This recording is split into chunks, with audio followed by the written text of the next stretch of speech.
Welcome back, WNST, Towson, Baltimore, and WNST.net.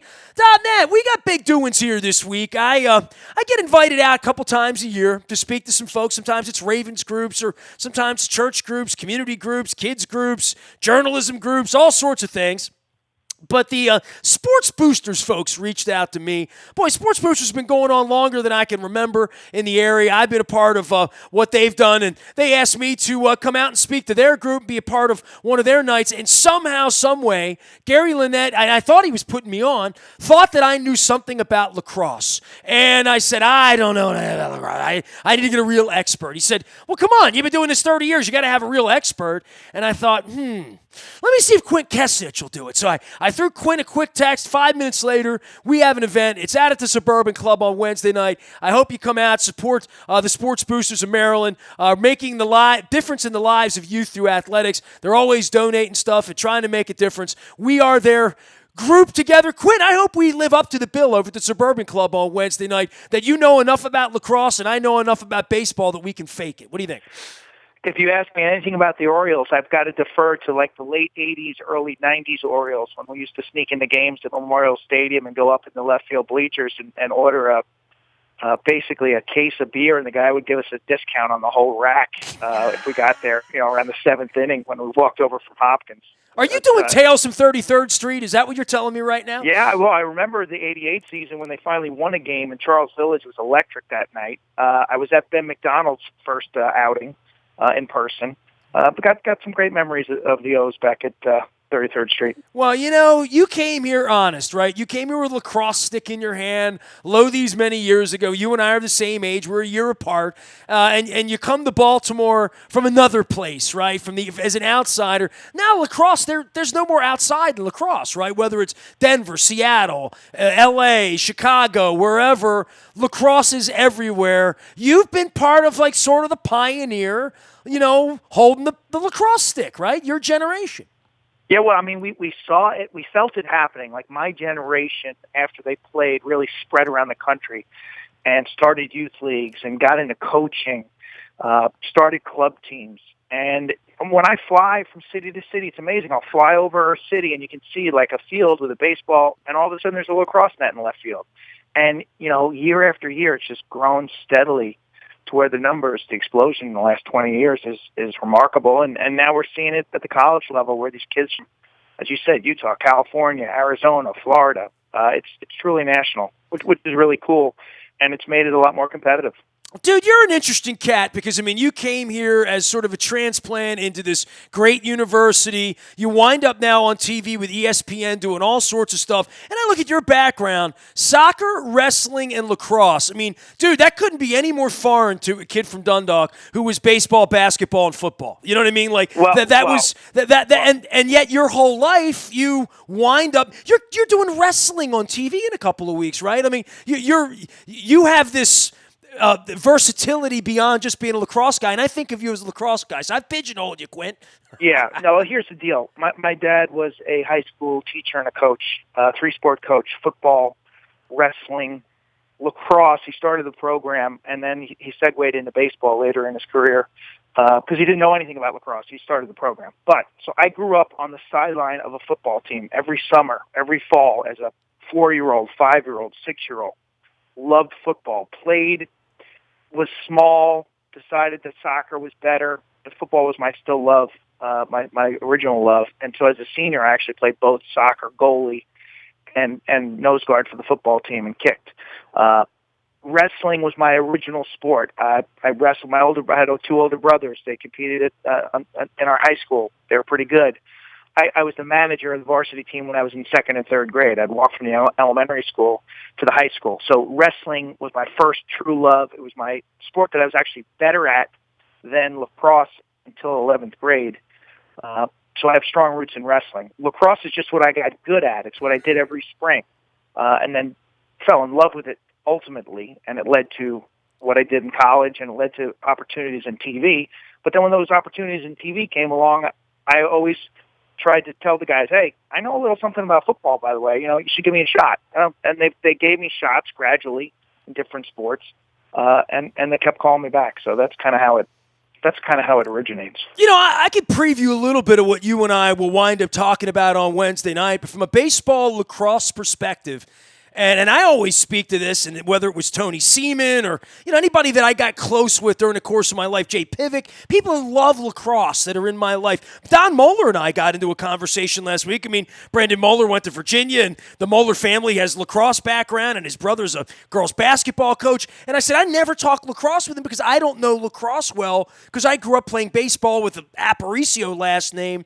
But the lacrosse baseball thing in Baltimore, I mean, you arrived here, 1984, 85, right? Is that fair to say? Yeah, fall of 86. 86. Okay, so you arrive in 1986 here in Baltimore into a place where the Colts had left. They'd pined away for football and probably never going to get it again, right? I mean, at least the mindset was that way. The baseball team better save it. They move it downtown. By the time you're out of college and you're playing Mount Washington and playing club and whatever you're doing, the Orioles own the city, right? Baseball owned the city, yet everywhere you went, Ruxton up and down 83 and up and down the corridor, lacrosse was a big part of this. And I said this to Moeller the other day, and maybe this is something we can argue about a little bit at our Sports Boosters event at a Suburban Club Wednesday night.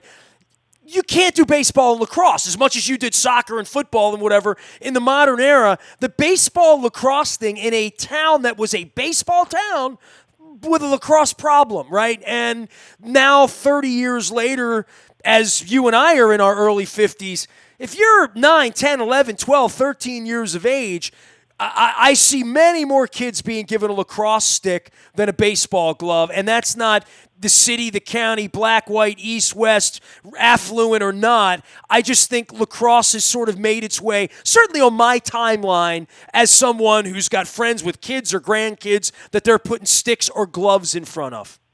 I mean, the origins of, I don't want to call it a demise because baseball is still, just dominant in this country. But again, as you know, it starts with kids listening to the radio or watching the game on TV.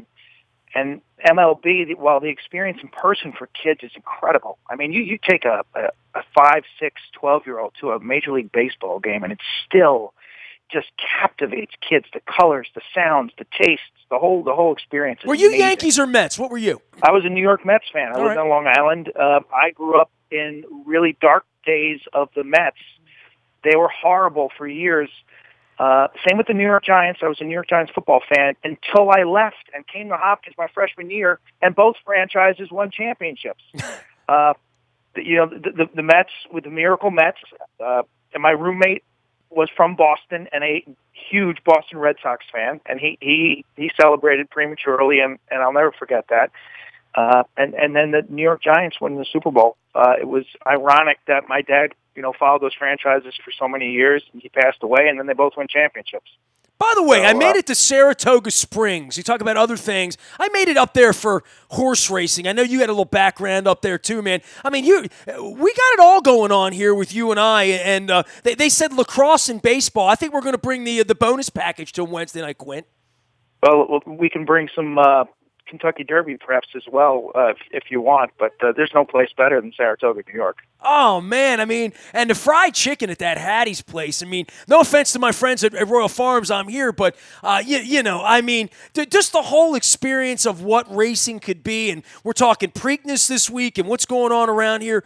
You came down to Baltimore, and all these years later, I'm doing this Baltimore Positive thing.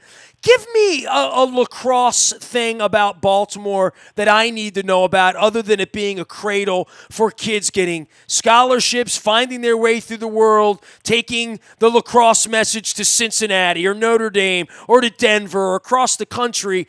Is Baltimore still sort of the cradle? And I know up in Long Island, people would argue that, Syracuse, upstate, wherever, even out in Denver and some other places right now. But where is lacrosse and Baltimore and maybe getting a Final Four ever back here? I saw that Hartford, Connecticut's going to have the Final Four next year, right? Yeah, that's an issue with the Orioles, and I think some of the parking situations, and I don't think the Maryland Stadium Authority, last time they hosted the championships, really loved the arrangement with the NCAA.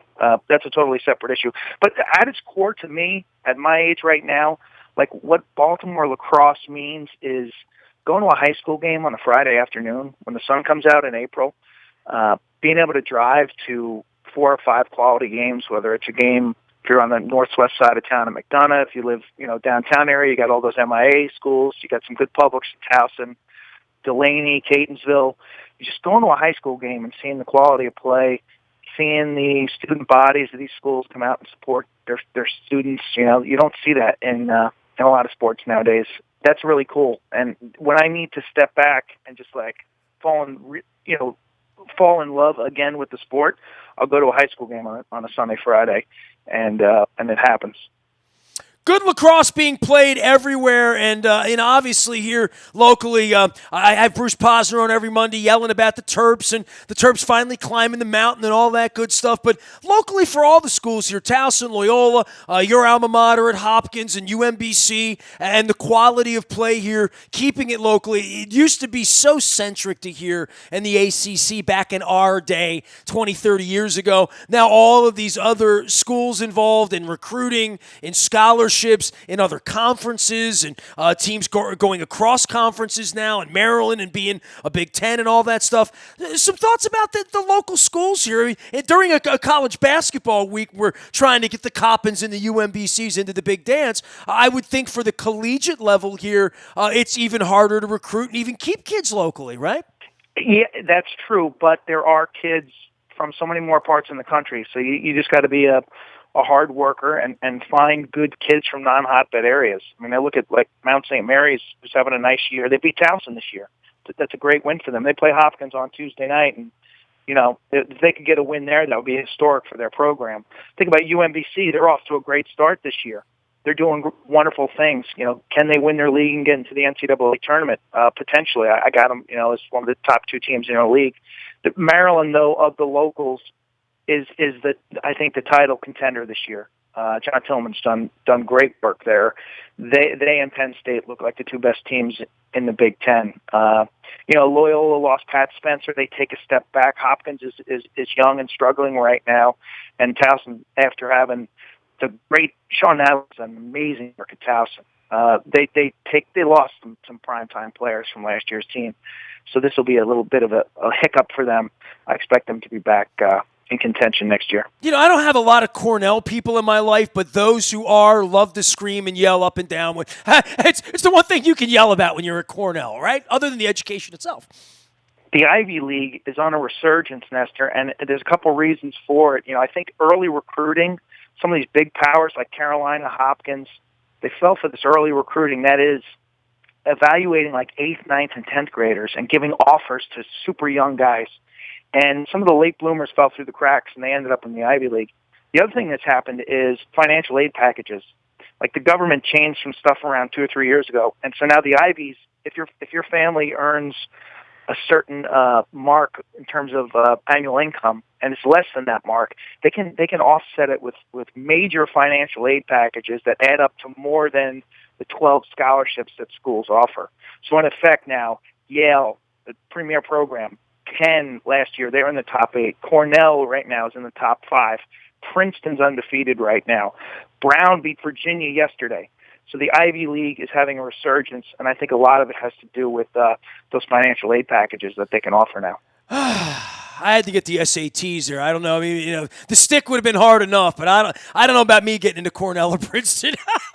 Quint Kessenich joining us here. He is Q Kessenich out on Twitter. Dude, what are you doing, man? You're always somewhere. It's March Madness time. There's a lot of basketball going on. Obviously, the cross season. You got wrestling, but you're everywhere for ESPN. How many events a year are you doing these days? Probably somewhere in the low 70s. This March is a crazy month for me because it's a merging of the seasons, finishing up with some winter sports, and then lacrosse, obviously, gaining momentum now. So I got 2 lacrosse games this week, one locally, one at Notre Dame, which means I got to fly through Chicago. It's Michigan at Notre Dame on Sunday. But then the week after that, I go to Minnesota, NCAA wrestling. I love our shows. We got 6 shows over 3 days. It's like the hardest 3 days of my year. We're on TV 20 hours every night, wow. Thursday, Friday, Saturday on ESPN, championship college wrestling. These kids are just off the charts, incredible, great stories, fierce competitors. Then the week after that, and after I got a sport you love, I got hockey. I got NCAA regional hockey, and we wrapped the hockey up in the first week of April with the Frozen Four. So You know, the lacrosse hockey crossover is strong. I don't have much of a hockey background, but I keep it simple. And man, those kids, they fight and they compete. It's a beautiful game to watch at that level when there's so much on the line. Well, and I think, if you love college sports, this is great time. I mean, for all of these small basketball tournaments, the ladies, Maryland steamrolling everybody. So congratulations there to Brent and everybody. But, for all of this changing of the season, as you've pointed out, lacrosse being played everywhere here, kids playing baseball, the Orioles are going to start playing 2 weeks from now. At some point on Wednesday night at the Sports Boosters Banquet, Quinn, I will actually talk some Orioles baseball, and we might even have a talk about ethics and honesty and cheating and, stealing signs and all of that stuff that seems to be, and the changing rules of baseball with relief pitching and all that's gone on to make this offseason sort of tumultuous for baseball. At least with lacrosse, we're actually talking about lacrosse, right? The cheating that happens in lacrosse is on face-offs, where the two guys try to do illegal tactics to gather the ball. I think that's the extent of cheating in lacrosse. No other cheating? You sure? Not that I know of. I mean, the use of teams are using iPads and videos during games, but that's well within the rules. You don't have time to look at your iWatch or whatever the hell they call that thing, right? No, not in game, but your assistant coach on the sideline can clip up, a possession, and when you come over to take your break, the coach will, grab the iPad and say, "Hey, Nestor, next time they set up like this, you got to cover that guy on the wing. When this guy takes this shot, look for this." So they are using iPads now, which is great for these kids because they all grew up playing video games. It's all they can understand. I mean, you put something up on the chalkboard, it's completely foreign to them.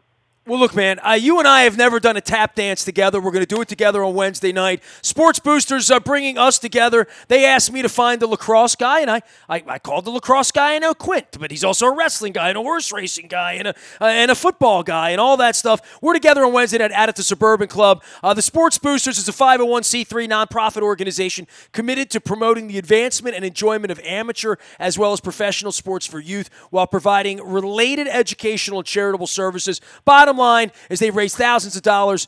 They promote this vision and the intrinsic values of sportsmanship, teamwork, perseverance, discipline, and character development. All the things Quint believes in, and I'm trying hard to. I was going to say, I don't check any of those boxes.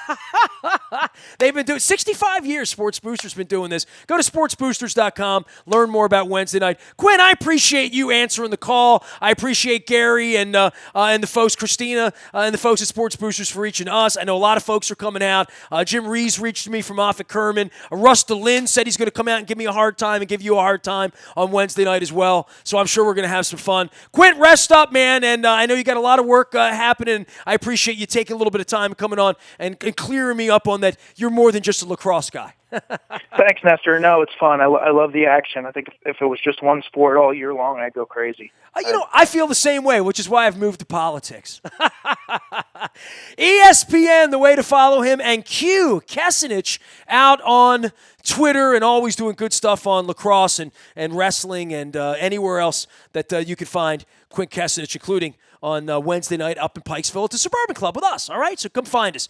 Nasty at WNST.net finds me. Facebook, Twitter, LinkedIn, Snapchat, Instagram, anywhere you are, we are. WNST.net, AM 1570, and WNST.net. We never stop talking. A little lacrosse, a little baseball, and Baltimore sports.